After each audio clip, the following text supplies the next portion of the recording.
Vamos falar da liderança no contexto pós-pandemia. Se a gente estudar o conceito de liderança, a gente vai ver que ele se desenvolve com os registros históricos das revoluções industriais. Mas para falar da liderança no pós-pandemia, a gente vai perceber que existem algumas características que fazem desse construto mais intenso. Então o líder desse escritório vazio, ele precisa considerar algumas capacidades, dentre tantas outras, mas eu vou citar algumas que possam ser as principais. Primeiro, ele precisa ser um sujeito extremamente humanizado, porque a pandemia trouxe para a sociedade um conjunto de novas preocupações e novos problemas. E evidentemente, ao trazer isso para a sociedade, traz isso para dentro da sua casa, dentro da minha casa e possivelmente nós respondemos para alguém do ponto de vista profissional.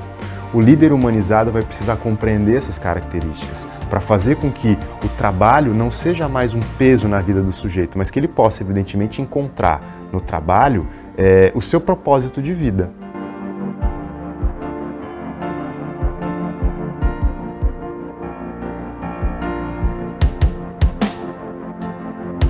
Nesse período a gente fala de um líder mais humanizado, como a gente colocou, mas também a gente fala de um líder mais tecnológico.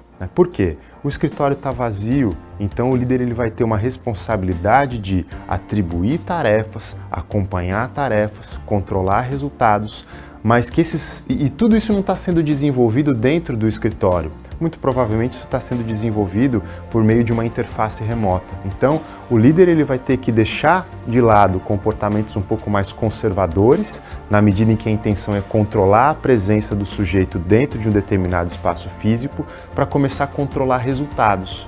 E aí sim, existe um papel importante desse líder, que é analisar todos esses resultados e, evidentemente, conseguir dar o feedback para esse profissional. Então, esse líder tecnológico ele vai ter que partir do pressuposto de que o ambiente físico não é mais o ambiente essencial em que você entrega resultado.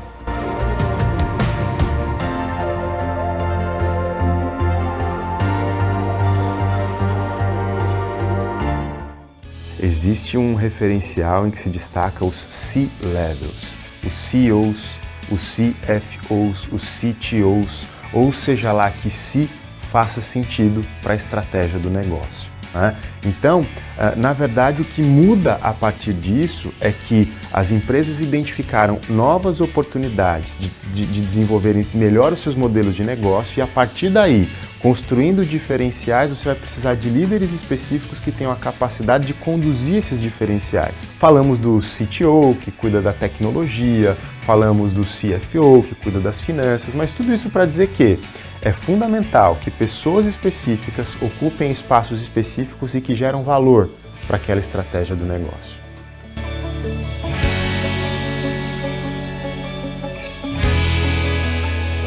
Nesse contexto pós-pandemia, eu vou destacar algumas. Primeiro, ele precisa ser um sujeito resiliente.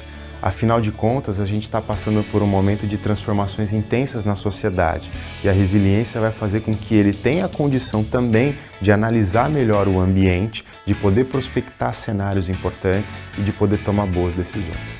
O segundo ponto, nós estamos falando de inteligência emocional e, evidentemente, quando a gente fala de inteligência emocional, a gente fala de comportamentos que são muito abrangentes, mas ele precisa ser um líder comunicativo, ele precisa ser um sujeito empático, E, evidentemente, ele precisa ser um cara humano, como a gente já colocou. Mas eu costumo dizer que todo líder ou todo profissional que se propõe a ocupar um espaço de liderança nesse contexto pós-pandemia, ele precisa ser criativo. E aí, quando a gente fala de criatividade, a gente fala de serendipidade. A capacidade que ele tem de observar o ambiente, de esvaziar a cabeça e tentar aprender com o seu ecossistema para tomar boas decisões.